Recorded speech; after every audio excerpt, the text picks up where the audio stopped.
En effet, vous avez raison, Emmanuel, parce que c'est en réenchantant ces matières, c'est en glamourisant, je vais risquer le terme, tiens, ces métiers qu'on donne envie justement d'y aller, Emmanuel Larocque. Je vais complètement dans le sens d'Emmanuel, c'est-à-dire qu'aujourd'hui, pour faire rentrer des femmes sur ces métiers, des femmes qui potentiellement n'ont eu aucune formation initiale sur les métiers techniques, numériques, informatiques, on rentre par les usages en fait, on rentre par le sens.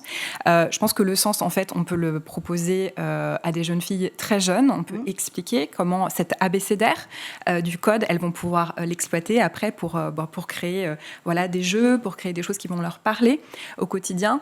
On est nombreux à essayer de passer par ces entrées-là pour reconnecter des publics qui ont été très très longtemps peut-être oubliés autour de cette transformation numérique.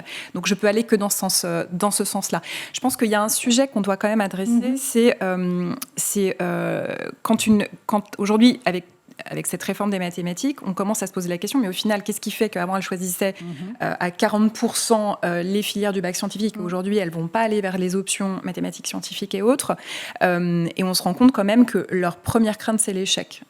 Et je vais prendre le sujet un tout petit peu à l'envers par rapport à ce que proposait Emmanuel. Je pense que la question de l'autocensure, c'est pas une question personnelle, c'est que depuis qu'elles sont toutes petites, on n'arrête pas de leur dire, de toute façon, les maths, c'est pas pour les filles. Ces disciplines, au final, tu seras en concurrence avec des garçons.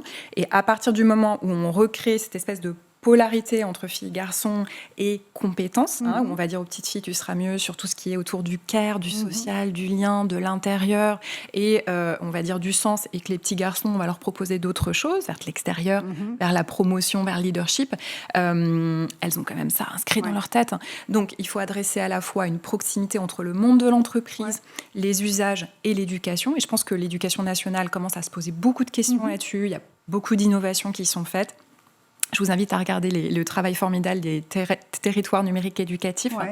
Mais je pense qu'il faut, qu'il faut aller un tout petit peu plus loin aussi sur la déconstruction des baies. Et là, je promeus l'effet Pygmalion. C'est-à-dire qu'à partir du moment où on va dire aux filles, non mais de toute façon, les filles sont super bonnes en maths, vous faites des trucs canons, on va les attirer massivement. On continue à dire qu'elles se limitent, qu'elles s'autocensurent. Ces termes sont des prophéties auto-réalisatrices. Et on ferme encore plus, finalement.